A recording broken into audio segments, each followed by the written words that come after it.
Welcome to Detroit Lions News Podcast. I'm your host, Joe Chapin. I'm along with my co-host, Tyler. Say hi, Tyler. Hey, what's going on, y'all? Okay, so here's the thing. I saw something from a certain someone. I saw something. Tyler, you know what I'm talking about because Oh yeah, baby.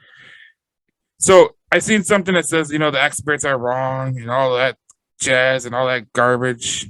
It's just plain stupidity. Anyways, here's the reality. I know Tyler can think the same way because we kind of think the same way, but here's the reality. When you look at the Detroit Lions and you look at how they've been playing for close to 55 years, where they've been nothing short of like gutter trash, and you look at the way they're playing right now and you see how they played on Sunday, and you're thinking there might just be something with this team. And then you're telling people that they're wrong because they didn't see what you saw, and that's what they saw. My point of view, and I think that everyone that is a Lions fan can come along with the same point of view, and I'm sure Tyler can come along with the same point of view. They just got to show us, period. They just got to show us that they're a different team. If you're a different team, you go out Sunday, you beat the Commanders' ass because let's be honest, they're not a hard team to play against. Carson Wentz is a guy who, I mean, he's a ginger. Enough said. They have some playmakers. They have some playmakers on the outside edge, but really, there's John Dodson. He's a guy who's going to stretch the field. Terry McLaurin. He's a guy that you need to watch out for. But there's no one really that you go, this guy is a game breaker. This guy can break the game open like an AJ Brown, like a Julio Jones in his prime, or a Calvin Johnson in his prime. There's none of that. They're missing pass rushers like Chase Young. They're missing their linebacker core. They make Jelani Tavai look like an all-pro. I mean, they were missing tackles on James Robinson in the Jacksonville Jaguars game, which we will get to in a minute. But let's be honest. This is a game that the Detroit Lions should win. And if they are a changed team, they need to prove it. Now, Tyler, do you disagree with that or you agree with that? No, yeah. So I was kind of looking at some things the other past couple days, and it's like one thing I like about heading into this matchup against the Commanders is just like you said. I mean, there's not a lot. There's enough that we can kind of contain, and this should be more a true test of. So let's scale it back here, and let's just say, I mean, for the most part, the Eagles have been NFC favorites for a lot of people in the beginning, right? Yep. So I don't think it was necessarily a true test that we need to come out there and we need to win or kick, Philadelphia's ass or anything. The fact that we went in there, we came back some, we made it a good game. That there was some positive signs there. I think this Washington game is a true test of how we match up to other teams that are kind of in the middle, right? So, we come out and we get absolutely stomped by the Commanders. I'm going to sit in back and I'm going to say, okay, look, the Lions. I've been drinking a lot of Kool-Aid. There's a lot of we have a long way to go. I know it's still early in the season, but if we go out and we get straight like mollywops, I'm going to be sitting here thinking, okay, we're a lot further along than I thought. This should be a true test of where we are and a good gauge, because Washington's not one of those teams where they're like so bad that it's like, oh man, like you guys just got beat by the worst team in the league, but they're also not a great team too. So it's a team that like I kind of expect to huddle around 500. So Yeah. how we play against them and what we do against them, I think is going to be a big deal. I think it's going to show me more than it does playing against a game like Philadelphia, because the Lions tend to play up to competition. On teams that we shouldn't beat, we tend to beat or we're really close to. And then we also, there's some teams that we really should spank that we don't put in the dirt. So I think this is going to be a really, really good testament to who we are as a team the second week against the Commanders. What's the funny part about it is like a lot of people are saying, no, there's two sides of this fan base and they're totally different from each other. There is the slappies that are like, this is going to be a great team. And then there is like the people in the middle, like me and you. And then there's the people that are like, SOL, we're never going to win, doom and gloom. But I was watching that Jacksonville Washington game yesterday. I actually watched the whole game on the All 22 with the NFL Plus, and that was pretty cool. But the one thing I noticed, and this is what I think that the Lions could really kind of exploit, especially with DeAndre Swift, with Jamal Williams. If they get to the second level of that defense, they will absolutely run rampant on the Washington Commanders because James Robinson, he's a good back. He's a really good back, but Sure. he is not as good as DeAndre Swift. Travis Etienne is a younger back who has a lot of promise, but he is not as good as DeAndre Swift at this point. And For sure. and when they were doing the zone read within the shotgun, they were making the Washington defense look horrible. And at one point, the win probability for the Jacksonville Jaguars was 85%. I mean, there was a real good chance they were going to win that game, and they lost because they just didn't play up to the way that they should have. And Trevor Lawrence, I mean, let's be honest, he overthrew 4 touchdowns that he could have had on his ledger. So Sure. the fact that people are going to say, well, Carson Wentz should have had 4 picks, and honestly, we're getting into the nitty gritty of kind of getting into the Commanders talk, but Carson Wentz had out of the top 5 of the most improbable completions on the next gen stats, he had number 3 and number 5. Like, it just doesn't happen that way. Right. No, that's something you got to account for too. It's Wentz has always been one of those guys. I've never been a huge Wentz believer, but I've also never been really a Wentz hater. I guess I'm kind of in the middle, which is weird because usually people love him or hate him. But he's one of those guys that I do feel like he puts in a lot of work, and kind of the universe rewarding him for that hard work is he does get lucky a lot. Yeah. He gets a lot. Like, it's weird because I've noticed it with him a lot more than other quarterbacks. He, he's not the worst guy in the league for sure. But I also, don't think he's necessarily a top 15 guy either. He kind of huddles around that 20-25 range, but just somehow, some way, some of those super improbable wild plays just always fall his way. It's like he's just always been like a really lucky guy in a lot of his big plays. So we got to make sure that, we're protecting ourselves against that. So the Lions have always been a team that is very unlucky.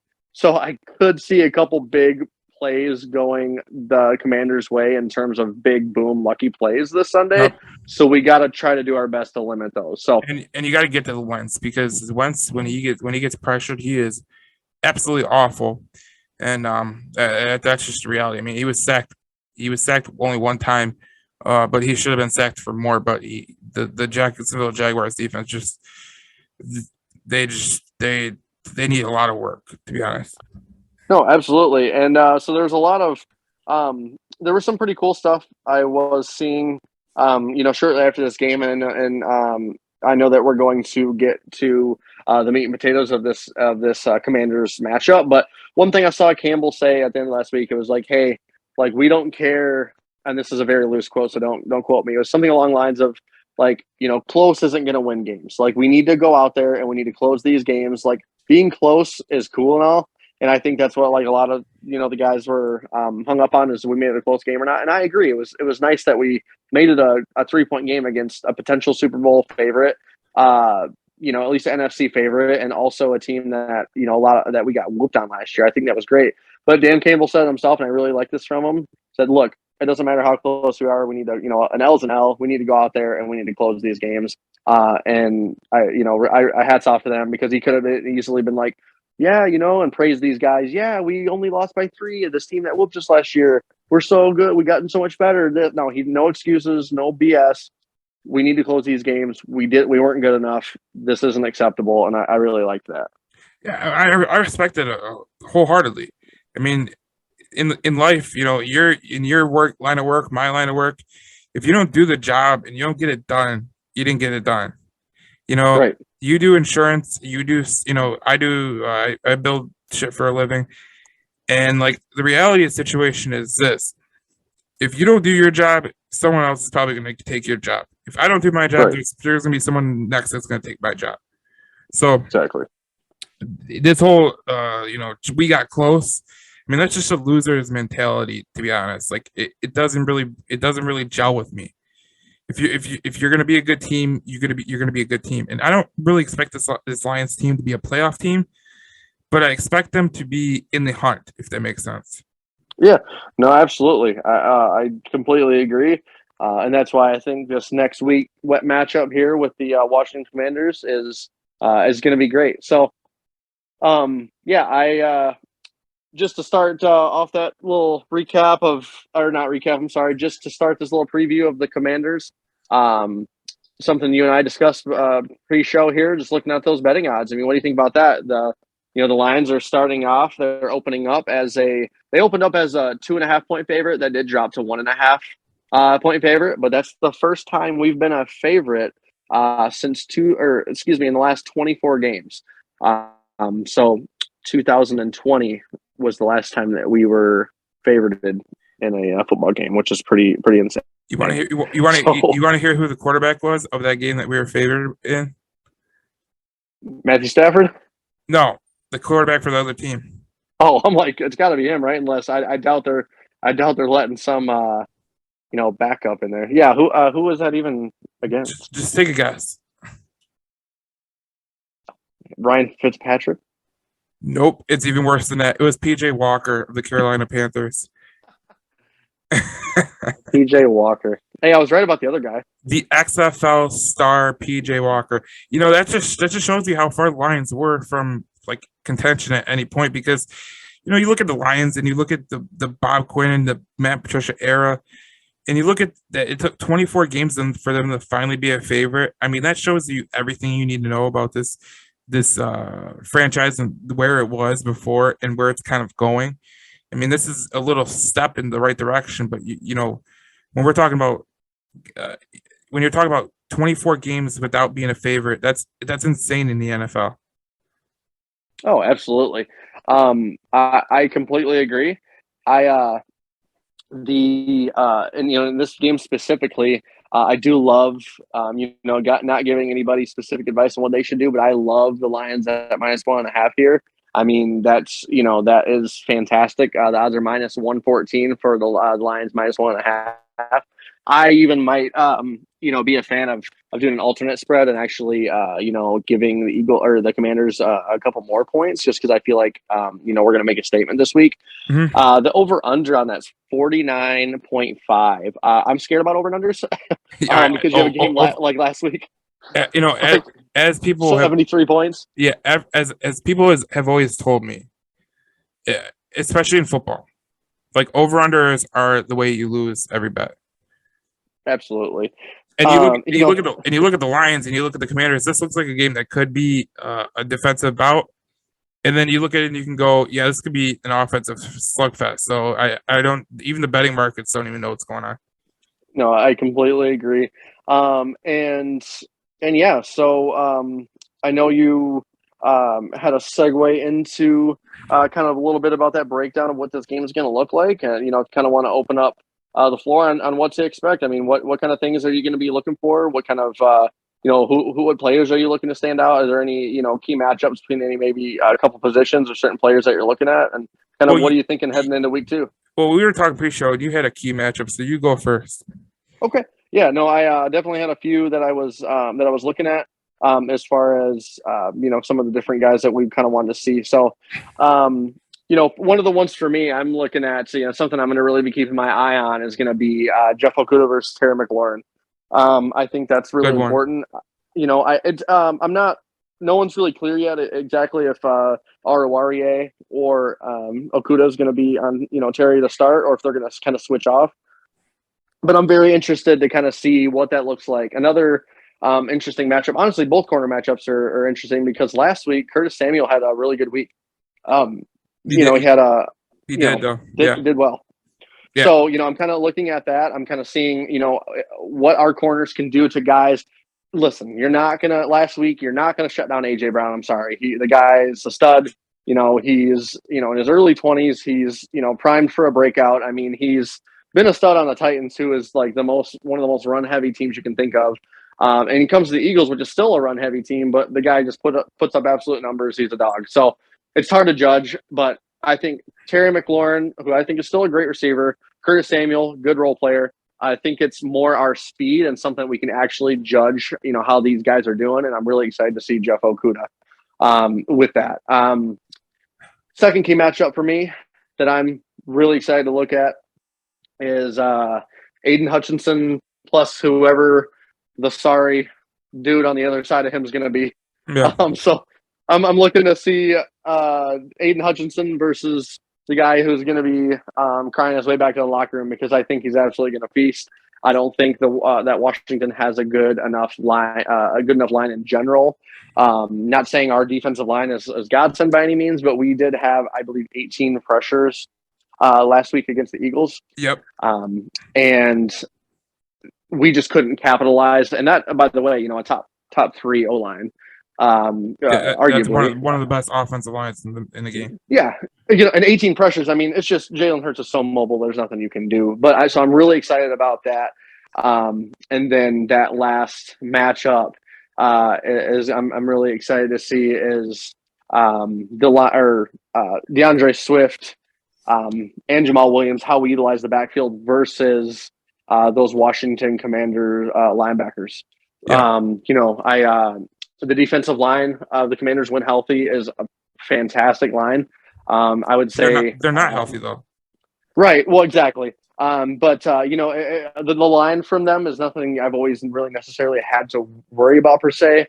So I'm interested to see because I'm confident with our O-line, we can easily get the holes, get the separation. I'm excited to see what Swift and Williams are going to do week 2 when they reach the second level. So, those are things I'm looking out for this next week. Yeah, so you mentioned the offensive line versus the run backs versus the defensive line or linebackers of the Commanders, and I'm going there first too. I think that the offensive line of the Detroit Lions is going to really wreak havoc with this Washington Commanders team that is, they lost Mathis, who is one of their defensive tackles. They're very, very thin on the defensive tackles. Jonathan Allen is he's got a questionable tag right now. He had an MRI and is growing. So if he can't play, that's a huge loss for them. Last week when they played the Jaguars, they were absolutely awful they allowed the running back to get to the next level. And I know James Robinson, he might be a good back. Obviously I have him in fantasy, so I think he's a pretty good back. But when you look at it from the standpoint of he got to the next level and he would get consistent big time gains, him and Etienne, they both got some big time gains. So I'm not worried about that. I think the offensive line for the Detroit Lions is absolutely going to wreak havoc on that defensive line, because their depth has been tested with Mathis going down, with Young already being out. I mean, they have a lot of question marks there. And to be honest, their linebacker core is not that great. I mean, you look at David Mayo, Cole Holcomb, and Jamin Davis. I mean, Jamin Davis is a nice player, but he's not going to wow you. You talk about the Detroit Lions linebacking core, and you look at the Commanders linebacking core, both of them are kind of the same. They have question marks, but the only thing about the Lions that has a little bit of promise is Malcolm Rodriguez. And that's where I'm going to go with my next one. My next one is, and you might have a rebuttal to this, Tyler, but I think that the Detroit Lions need to put Malcolm Rodriguez in a spy situation on Antonio Gibson. Antonio Gibson is a freaking menace. He led the team in rushing and receiving last week, if you can believe it. 73 yards with receiving, had 7 receptions, and then he was a menace on the ground too. He had 58 rush yards and 14 rushing attempts. It wasn't obviously great, but I think that he's someone that you need to watch out of the backfield, because listen, out of the backfield, he is really tough to stop. So you have to get on him, and you have to send a spy. And the one thing that the Jaguars didn't do is they let him and Etienne just run wild. I mean they let him. The Jaguars let him and J.D. McKissick, who Lions fans know, they let them run wild on them. And that was part of the reason that Carson Wentz got so many completions, obviously. Because if you look, he got 7 receptions. It led the Commanders in receptions and receiving yards. So that's a guy I watch out for. And you mentioned, were you going to say something? No, I was just going to say, just kind of agreeing with you on the Malcolm Rodriguez thing. I think that last week, he had a 80.3 pass coverage grade PFF. That's why, as a linebacker, which is fantastic. That's why I would put him on there. I think that he's so much better in coverage than I expected him to be week one. yeah, He blew my mind. I mean, I knew he was great at run stuffing. I knew he was great at watching the run. He blew me away with his pass coverage, and he's turning out to be even better than I thought. And I'm trying not to drink the Kool-Aid too much. I know he's a 6th rounder. I know he's still a rookie, but man, this guy just looks like he belongs, and he just plays football, man. He's a good football player. it's funny you should say that because I was talking to someone, and I don't know if you know this, Tyler, but I've interviewed for some of these NFL teams or whatever. Like I've interviewed what's in scouting positions and everything. Oh, nice, man. That's awesome. Yeah. So, but it's when COVID happened, that's all the interviews stopped. So I kind of went into my own thing. But Absolutely. I still kept in touch with a lot of people because you never know what could happen. But I talked to one guy who works in the AFC South. He's a scout there, and the one thing he said about Malcolm Rodriguez is that he played in the Big 12. So the Big 12, it's kind of a passing league, offensive. The scores are insane. But he played for Oklahoma State and Jim Knowles, and Jim Knowles is a really good defensive coordinator at the college level. And one of the things that Malcolm Rodriguez was tasked to do was he was tasked with every running back that Oklahoma State went against, which was the Baylor running back Ebner, who was in the NFL, who got drafted to the NFL. A lot of NFL backs that came out of the Big 12 last year, or are going to come out this year. But one of the things they said was in the pass coverage against running backs, he was outstanding. A lot of people questioned his size, obviously, and all that stuff. But when you look at his size, and a lot of people hyped this guy up before the draft. You might remember Nakobe Dean. Oh yeah, he played 3 snaps last week. Right, he played 3 snaps last week. As my guy who is a scout for an AFC South team said, some guys are the most underappreciated guys, and Malcolm Rodriguez is one of those guys. Another guy he mentioned that was kind of underappreciated, and we haven't seen him play yet, but that's Josh Pascal out of Kentucky. Absolutely. Maybe we'll get to see him at after the 4 weeks after the pup list or whatever. That would be nice because I think he would be great for this defensive line to come in at 4 weeks in and be able to boost an impact. But Malcolm Rodriguez against Antonio Gibson, that's a good matchup, and I think that Rodriguez has the speed to keep up with Gibson, so that's something that you can't teach. Yeah, that's one of the positions that I would really, if I'm Aaron Glenn, if I'm Dan Campbell, that's one of the positions I'm really like, put this guy on this guy and make sure he doesn't get away because Malcolm Rodriguez is not going to let him get away. He was one of the best. He was one of the best cover linebackers in the Big 12 last year. Yeah, 100%. I think that he's going to kind of turn into one of those guys that you can kind of rely on and count on week by week, right? And so you can kind of, obviously we need to be patient. I mean, there's going to be times where he blows a coverage or he whips on a tackle. I mean, he's a rookie; it's to be expected. But the guy's got so much discipline. He plays with such poise.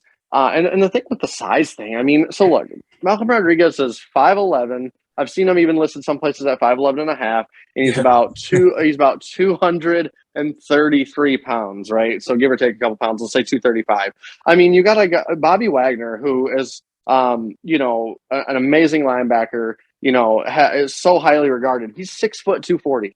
I mean, so you're talking maybe a little bit less than an inch taller and about 7-8 pounds more. But no one ever says anything about Bobby Wagner's size. I mean, it's got to be earned because I've been telling people, one of the people I was talking to was someone I know, personally, and I was talking to him. He's like, why doesn't Malcolm Rodriguez get the accolades that like a guy like Bobby Wagner gets? And I told him straight up, I go, Bobby Wagner was a 2nd round pick. Right. Last year was one of the most talented drafts a lot of people can remember, and when you go in the 6th round, like people don't think you can get the talent, but you got to remember Antonio Brown was a 6th round pick, Tom Brady was a 6th round pick, and obviously those are anomalies, but every year there's a guy who's picked in the 6th, 5th round who is an absolute stud. And if you look at Brad Holmes, and you look at his last 2 drafts, Amon-Ra St. Brown and Malcolm Rodriguez out of the late rounds. And if you're a general manager, one of the things that makes you better than other general managers is your ability to pick players late in the draft that can become diamonds in the rough. When we talk on the Red Wings podcast, the Red Alert podcast, you find that on all podcast platforms that you go on. But when we talk about Stevie Y and we talk about why he's so good, it's because he doesn't just nail the first round picks. That's easy business. He nails the second, and he nails the third, and the fourth, and the fifth, and he finds diamonds in the rough that other people don't, and it pays off for him beautifully. And I think that's a perfect point. I mean, you know what? And uh, I dare not say his name, but Mr. Quinn, the previous GM before us, man, he got RORA in the fifth. I mean, I'm thankful for that. There are some to piggyback off what you said. There are some great talents that you can find in that later rounds, and I think that you're absolutely right. There's a lot of these guys that we're going to see this year. And hopefully, once we get a little bit more healthy after the pup list expires, for those of you who don't know, it's the first 4 weeks of the regular season. We will be able, and that stands for the physically unable to perform list. Those guys will start coming off of that, and we're going to start seeing a more full picture as well. So I really think that's important. But you're absolutely right. I mean, we need a lot of these guys in rounds 4, 5, 6 to not necessarily be. I'm not asking these guys to be Pro Bowlers. I'm not asking Right. these guys to be just complete studs. I mean, if we can strike gold a few times, like Malcolm Rodriguez and Amon-Ra St. Brown and Amani Arawarie, that's fantastic. But you're expecting just some above replacement level, production. You want a guy to at least be able. You're in your mind. You're praying that this guy either can become a solid backup or even a decent starter.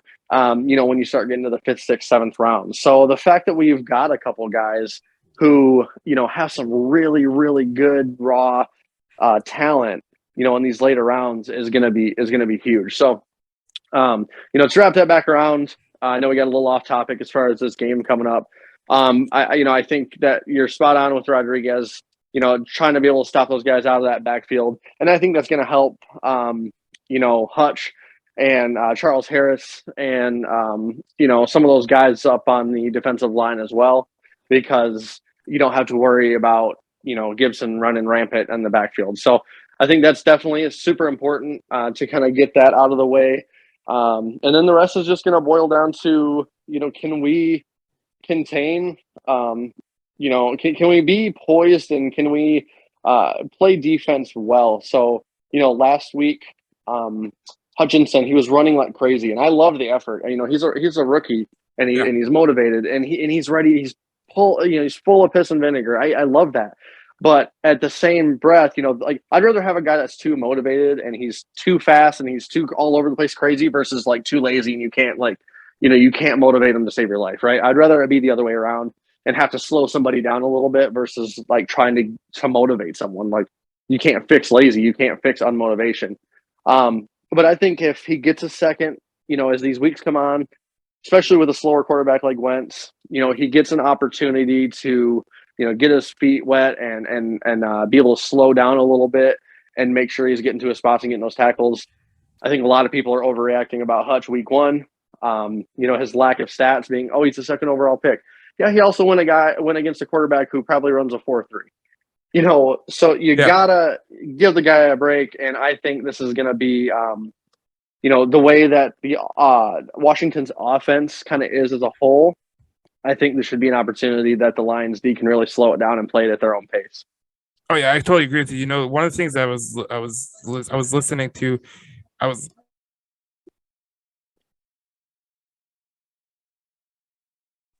listening to Dan Campbell, and he was talking about Aiden Hutchinson. He was talking about how he kind of missed an assignment at one point. Sorry, my mic cut out for a minute, but Okay. he was talking about someone went rogue on the defense, and that's and when I looked at the tape and I watched the all 22, one of the people that went rogue on that defense was Aiden Hutchinson. There was one play in particular where Jalen Hurts cut in, and he beat Aiden Hutchinson wide. Yeah, I mean, I think I know exactly what you're talking about. He cut in and just Jalen Hurts. I mean, he was able to run right up the middle on that defense. And there's a big glaring gap right in the middle. And when you push around the edges into the outside, you leave big openings. So we're going to need to do a better job of making sure, for one, we don't let them pick open the spots and the holes in our defense, and for two, we're not either going so far outside that they can just run right up the lane with no protection, with no one to stop them, or we don't want to run inside and try to stuff the middle without, and then not having anyone coming off the edges. So it really is just, reading the offense, reading the quarterback, reading, the adjustments, and making sure we stay poised and we keep the game at our pace. I think that's something that we need to work on as a team, as the defense needs to be able to play at their pace for once, versus playing at someone else's pace. I like the way you worded that, because I had to mute something for a minute. But when you were saying about not over pursuing whatever, one of the things that Dade Hutchinson did last week was, like I told you, he went in on that play, but then there was a play in the fourth quarter where it was kind of clutch time, and he went out, and Miles Sanders, that's where he broke that run late in the fourth, where he looked like he was stopped. Yeah. If Aiden Hutchinson would have went in with the rest of the guys, they would have made that tackle and probably got the stop. Yeah, you just have to learn to see your marks and to be honest, have that awareness. That's just a rookie mistake, Yeah, he's a rookie. I mean, he's a rookie. It is what it is. You're going against a good offensive line in Philly, who's probably one of the top offensive lines that you'll face this year, easily.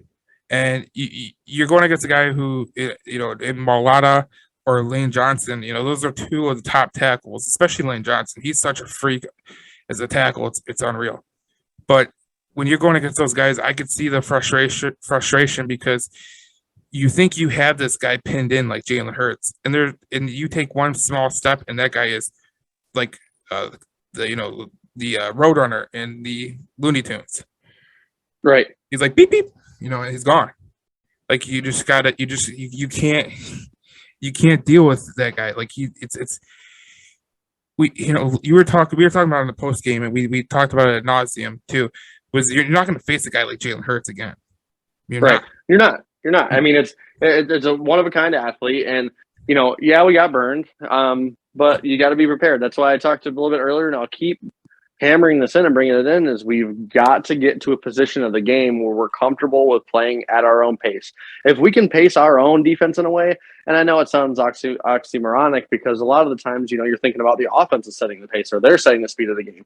There's so many different ways, though, as a defense, you can kind of get in control and you can kind of pace the game too. And I think that's going to be important for us to slow down and pace our own game on the defensive side of the ball this week.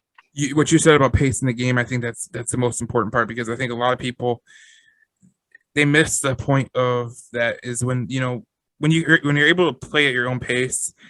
It's something that the New England Patriots did for years. They played at their own pace. They really didn't care if you scored. They're like, okay, we'll take 8 minutes off the clock. I think that's exactly. I think that's what the Lions are trying to do. Late in Sean Payton and Drew Brees' career, they kind of did the same thing, where they would kind of take these, they would go down the field pretty slow. I mean, obviously they had Michael Thomas at one point, and they would get down the field pretty quick, but they would still short throws. We're going to get down the field and we're going to take some time off the clock. That's when you play at your own pace. And I think that a lot of teams in the NFL could learn off that, because the Detroit Lions are like that. I mean, the New England Patriots for years have made they made the staple of, you play ball control, you keep the clock, you win time of possession, you're usually going to win that game. 100%. And it's another thing too, is, a way that you can pace the game when you do that, especially on the defensive side of the ball, is, like against the Eagles, I really like the fact that we came out and we were blitzing, and we were going really hard on making sure that we, kept pressure on the quarterback, and then it started to burn us, because, a smart running quarterback's going to figure that out, and they're starting to pick it apart.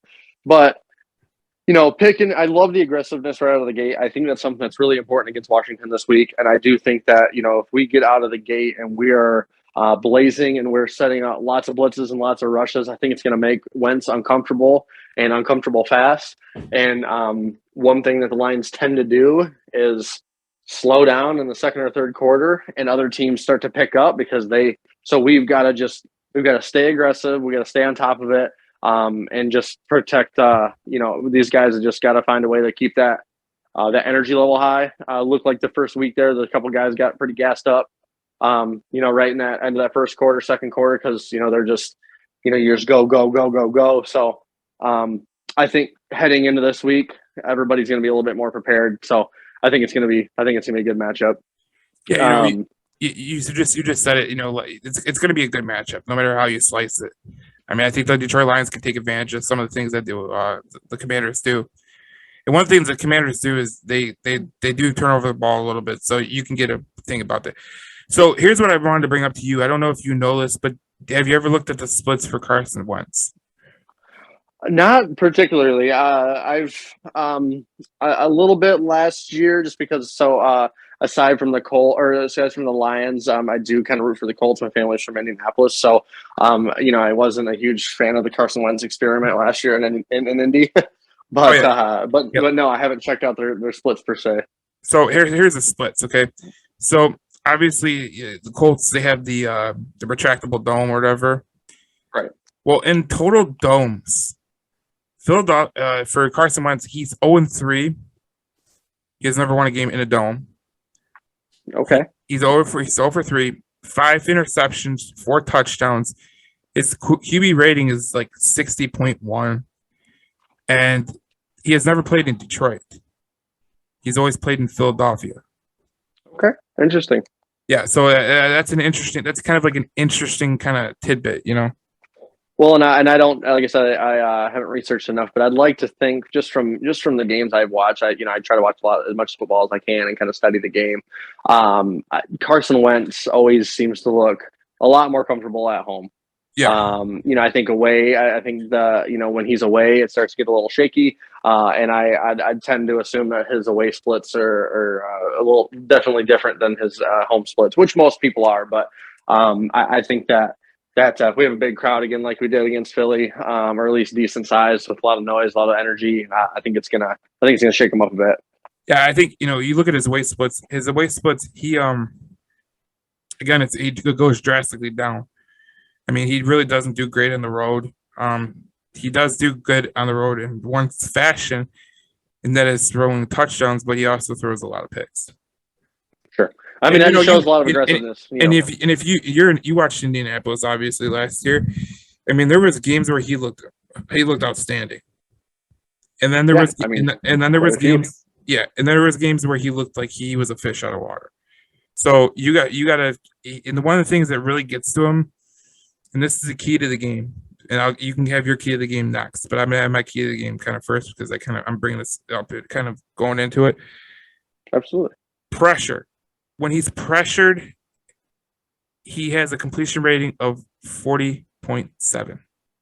Jeez, yeah, that's when he's not. When he has a comfortable pocket, it's like 70.3. I mean, that's a huge difference. I mean, that's almost half. It's a huge difference. And like last week, Carson Wentz had one of the biggest time to throws. It's one of the stats they have on the next gen stats, and he had the most time to throw in the NFL last week. Do you know who had the least time to throw? It's gonna really throw you for a curveball, Tyler. Should throw it at me. Jared Goff, 2.47. Wow. Okay. Justin Fields had 3.27, and Carson Wentz had 3.14. That's a crazy stat. That's just the way it goes. Oh, absolutely. No, I love that. Who do you? Is there anyone that you expect to take a significant leap forward in that pressure, or do you think it's going to be more of a team effort, or what do you expect? So I think there's going to be one person who's going to take this leap, and it's going to be Aiden Hutchinson. Okay. I think Sunday is going to be his coming out party. I really do. I think that this kid is going to be going. You mentioned it with your keys to the game. Remember how you said about the tackles? Absolutely, yeah. There's not anyone good enough to stop him. Charles Leno has got better in Washington. The tackle on the other side is Sam Cosmi. He's from Texas. He's a decent tackle, but let's be honest, like none of those guys have gone against guys like Charles Leno. One of the things he struggles with is he sometimes gets beat with larger human beings, and Abe Hutchinson being 6'7" really helps him out because one of the things that Leno doesn't have is his arms. He has shorter arms for a left tackle. And if you're looking for any kind of thing when you're a defensive end, it's kind of having the leverage to get in the backfield and have the longer arms. I love that matchup. I love that key of the game. I love that take on it because I completely agree. I mean, I know it's funny because we agree on a lot of different takes and a lot of different topics, but I mean, it's seriously, it's like, how do you not, expect your number 2 overall guy who's got all the talent in the world to exploit a team who that's one of their weaker units. So I definitely agree with you. I think that's going to be something huge. And I think that, that's something that we're going to get really excited about Sunday. One of the things you mentioned, and I'm going to bring it up, when we say he had time to throw, Jared Goff had 2.47 seconds, which was the least in the NFL next to Josh Allen. But when you have the least time to throw and when you have the longest time to throw, that's kind of an indictment on the other team's defense. Because if they're not getting in the backfield, that's not good for that team. And one of the things about the Detroit Lions is Jalen Hurts was right there too. I mean, he was right there. He was a guy that was pressured a lot last week. He didn't have a lot of time to throw. I think he only had 2.75 seconds. So, maybe a quarter of a difference, but that's literally not much. When we're talking about Carson Wentz, he had a whole second better than Jared Goff. Yeah. No, I think that's always obviously that's key, and that kind of brings me to my point and my key of this game. The key to this game for me is actually going to be Jared Goff. It's going to be how does he bounce back from kind of a tough loss where he had a really rough first half. And I wouldn't want to say a rough first half necessarily for him. I mean, no, you're right. It's hard to say. We didn't throw much. I mean, there wasn't a lot there. We were getting the run game going, which we were doing great, but there was, he only had 6 attempts in the first quarter. I think maybe 12 attempts in the first half. Yeah. So I mean, so it's how is he going to respond to that? I mean, and also how are you going to rally and lead those guys and get them to maintain their belief in this team and the belief in this season? I mean, obviously it's a promising season that we're looking forward to, but you want to keep these guys really motivated, really engaged week to week. And I know that it was a hard fought loss and we started to come back some, but you got to keep those guys that are dropping balls and that they didn't do too well. You got to keep them from, hanging their head too low. I mean, we had 5 drops last game. Amon-Ra St. Brown had 2 drops and that was the first 2 drops of his career. Yeah. It was surprising to see Josh Reynolds. I mean, a wide open, a route that would have been 6. I mean, no problem. So, for one, a little bit better communication with the routes between Goff and his, receivers and tight ends. And then also, just making sure that those guys still believe in themselves and how, Goff's going to bounce back. I mean, if this guy, puffs his chest out next week and says, hey, I'm going to take control of this game. I'm going to beat Detroit tough. I'm going to have grit.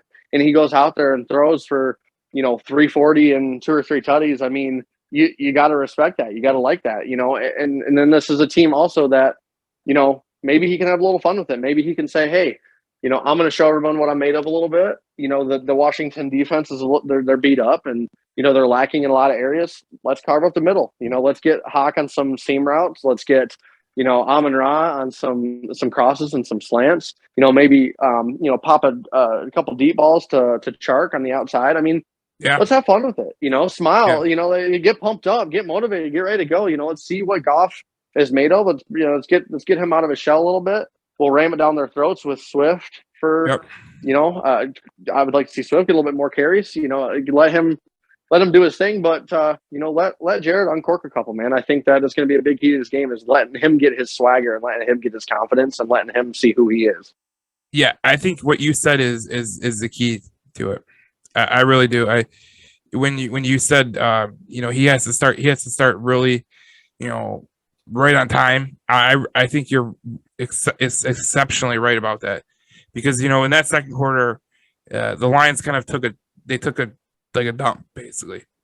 No, they do. I mean, they always do. It's like second quarter. And if you're different, you can't do that. Like you just can't do that. You have to go all 4 quarters. Obviously, I don't expect anyone to be perfect. We've seen Tom Brady; he looked like pedestrian against the Cowboys on Sunday night, which that was one of the worst games I've ever watched in my entire life, to be honest. But what you said about Jared Goff, him being more, how you say it, being more of a consistent player. You can't have that one quarter where you just drop off so much that like the other team has scored 24 points on you. At some point you got to keep drives going, and even if they don't result into points, you need to take time off the clock. Don't let them get 6-7 drives down the field in one quarter. Like that's how you lose games. And one of the things that I like that there's a stat. It's called drive time. And one of the leaders in this drive time stat is Tom Brady. Tom Brady, he doesn't always get it in a score, but what he does a lot of times is he takes time off the clock. He doesn't allow the other team to get many possessions, and that really helps your defense out a lot. I don't blame the defense for letting up 38 points. I kind of blame the offense because they put them in a position where they were having to go out there and be perfect. So tired, man. They're so gassed. Yeah, they're gassed. I mean, like in the second quarter, they scored 24 points. I mean, that's not just a defensive issue; that's an offensive issue. You're talking about, when you're talking about someone scoring 24 points. Yeah, why are they on the field enough to get 24 points? That's exactly how it is. Like your offense should not allow the other team to have the opportunity to score 24 points in a quarter. No, 100%. And I think that, it goes back to that pacing that game a little bit. And something, my quote of the night here, and I'll kind of wrap up my Jared Goff key moment in this topic with this. I want to see him get some swag, man. I want to see him punch you in the mouth, take your girl, and flex on you. Like, I want to see that from Jared Goff. I want to see some swagger. I know he's got that Cali boy swag.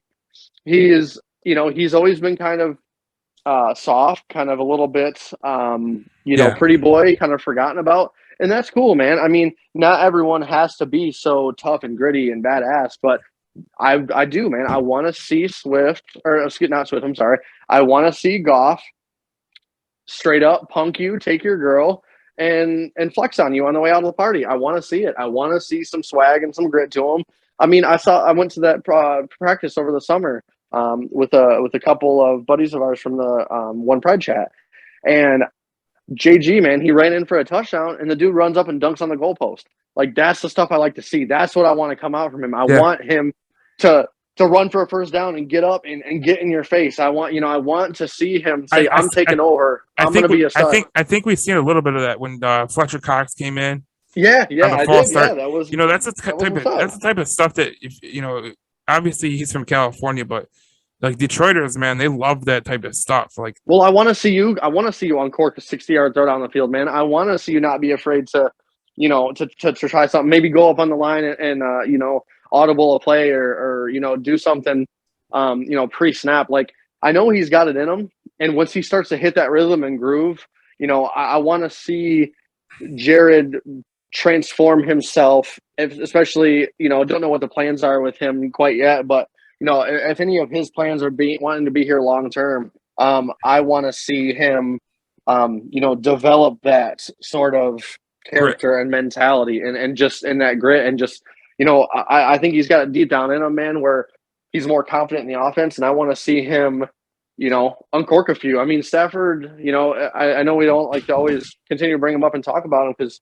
he's our ex, he's moved on to bigger and better things. But, I mean, that guy, he's a gunslinger. He ain't afraid to cork it 80 yards on you if he needs to, or if he just wants to. What if I feel like it, And that's the kind of thing I want JG to be able to break out of his shell. He's the number one overall pick in 2016 for a reason. I mean, usually guys are number one overall picks. They had, they had that designation for a number of reasons. And I think that this season he can really break out of his comfort zone, break out of his shell, and we can see some JG Cali boy swag this year. What we don't want to see is what's happening in my room right now. I dropped a bunch of stuff, so that's how it's going right now. I was kind of doing I was doing my Josh Reynolds impersonation right there. I do not want to see that again. I think we both can agree on this. If I see as many drops as I saw last week, which I counted 8 when I watched the film, and there was one that we didn't talk about in the post game, and I'm just gonna hit on it real quick, and you'll probably remember this play. Jared Goff threw a beautiful ball to TJ Hockenson. And if Hockenson catches it, he's easily getting another 20, 30 yards before anybody catches him because he was wide open. And he just bobbled it and he lost it. It makes me excited to get J-Mo back, man. We need Jameson Williams in this offense. Yeah, I think Jameson Williams could really put this offense over the top. I think that speed would be game breaking, and I think that him and DeAndre Swift on the same field is a little bit overkill because one of the things that DeAndre Swift did really, really well last week, and I expect him to do even better this week with a defense that's a little bit shorthanded. He had the best running efficiency of any running back in the NFL last week. Yeah, only him and Saquon monster. Only him and Saquon Barkley had that score. So, man, you love to see it, and you hope he can keep it up because listen, they're going to get a lot of chances to be a top rushing team right now. All right, man. What do you think, man? I'm going to got a little stat prediction, man. I already did last week. Said we were going to get to Wentz at least 4 sacks, right?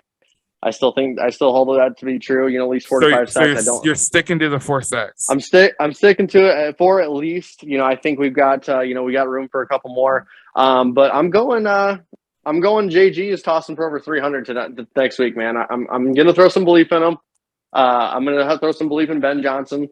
I'm going 315 yards, 3 touchdowns, no picks. I'm gonna do you one better. Well, actually, I'm gonna have 3 touchdowns, no picks, too. I'm gonna do 320 yards. I think 100 of those yards will be with DeAndre Swift. Really I'd love to see it. I think Swift is gonna have another great week. I think Swift is gonna have 100 out of the backfield and 100 in the air. And okay, I like it. I think that's kind of a thing that you can look forward to because you look at that linebacker core of the Commanders, and there's no one that could really cover Swift. That's a big time mismatch that they can't account for. So that's something I look at really with the Commanders and the Lions because there's not a Malcolm Rodriguez back there who can cover a running back out of the backfield. So that's what I'm looking for. Now, we talked about the 4 sacks that you said in the last episode. What's kind of a bold thing that you can see happening with the Lions this week? 2 for Aiden, 1 for Charles Harris, and we're going to go 1 from a linebacker, maybe whether that be Malcolm Rodriguez or one of the other guys. And something bold. I'm going to say one of my bold hot takes for this week, man, is I think they're going to come out and stomp these guys. I think they're going to try to make a statement. I think they're pissed off from last week. And I'm going to say we're going to win by at least 17. I think we're going to come trying to stomp some holes in some heads. And I think it's going to be a blowout. We haven't had one in so long. We have not had a blowout in so long. We need it. We need to make a statement. We need to be aggressive, and we need to show people that we can whoop somebody's ass, dude. We need to. I need a blowout this week. I got a bold prediction for you, and a lot of people are gonna go, no effing way, Joe, no effing way. Jeff Okudah is gonna get a pick 6. Okay, I like it. And they are going to beat the Commanders by 10 plus. I'm saying, man, I know that. Look, We just need it as a team, man. Like, when's the last time you remember the Lions just beating someone's ass? I don't even remember. You'd have to go back. You'd have to go back to Caldwell. I mean, Yeah, you'd have to go to one of the one of the 3 playoff seasons we had. I mean, you have to. maybe 2014. I think there was a game where they won 35-7 or whatever. But besides that, man, there hasn't been much to talk about. We need some hope and some drive and some passion. Like, can you imagine how fired up we'll be? I'm getting fired up thinking about it right now. Imagine getting fired up thinking about, dude, we just obliterated these guys. We just smacked that snot out of these cats. Like, that's what we need. We need some sort of fuel that will say we're not below average anymore. Like, we can compete. We can make improvements. We can do it. I need an ass whooping this week. Let me give you one better. Commanders, the Lions beat the Commanders by more than 10, right? Monday Night Football, the Eagles beat the Vikings by more than 10.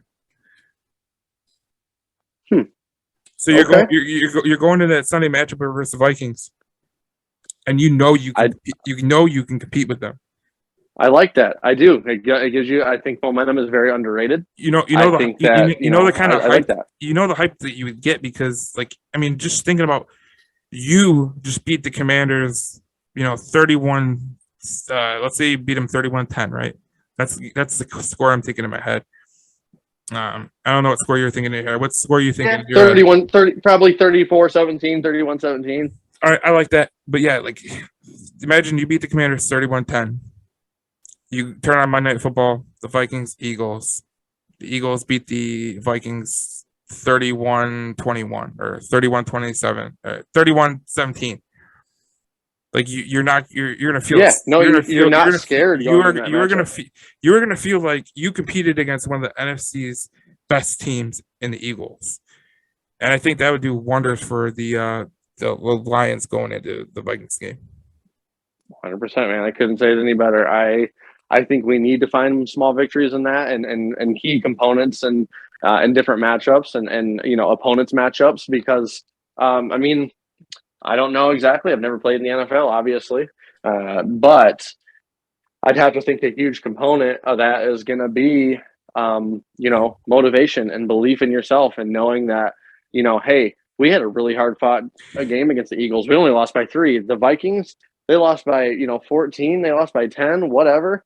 Hey, I know we can go in there and compete, and you have a new level of confidence heading into that week. I think that's we need to look for that. You brought up something, and I've talked to someone before who has played in the NFL, and he actually played for the Lions, but he also played for the Green Bay Packers, and I think you know who I'm talking about. Yeah, TJ Lang. And one of the things that he said is you always need that kind of reassured momentum that you can go into a place and actually compete with them. He said towards the end of his career with the Lions, he knew some games they weren't going to compete with them. But he goes, when I was with Green Bay, we always knew that we would compete with anybody. And I think you can see the tide turning with the Detroit Lions. They think they can compete with anybody, but that reassured kind of confidence in beating the Commanders soundly and seeing that the team that you just lost to last week beats the Vikings soundly, I think that could really push them forward into the Vikings game, the Seahawks game, the Patriots game. Yeah, that's huge. And then that also kind of helps us out as far as obviously it helps us out as far as our standing goes, but also, you start to get a good idea of, who you are from week 1. It's still confusing. Are the Eagles this? Are the Eagles that? No one really, no one knows. They looked good, but, you don't know some of these teams, what they're capable of or what they do. So, you look back on it, and you can even ride that out later. You look back in a season and the Lions are 3-3, 4-2, whatever they are. And the Eagles are say the Eagles are 5-0. What do you go, man, we lost by 3 to a team that's 5-0. It helps you later on down the road figure out, where you were at and that gives you a better picture because you get towards the end of the season, you need a game or two to get in. Eagles are 12-4 at this point, and you go, well, damn, if we can lose by 3 to a team that's 12-4 and is number 1 seed in the NFC, there ain't no way in hell we can't beat these cats, at the end of the season I don't think you're outside your lines when you say that the Eagles could be the best NFC team because Obviously, we all know what happened to the Dallas Cowboys on Sunday Night Football with the loss of Dak Prescott, but they lost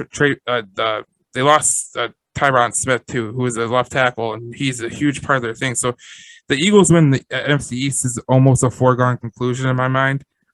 So you just lost to the NFC East champion.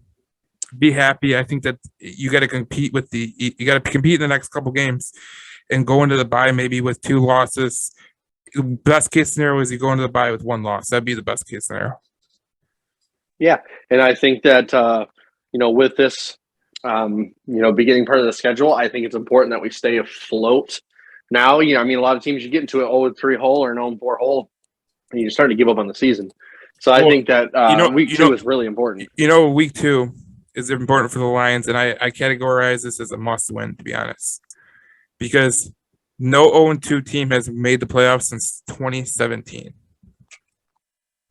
And you're saying, everyone's saying probably that they're listening to this podcast and they're going, "What the hell? We're not talking about the playoffs." Well, you know what? Here's the thing: the NFC is down, okay?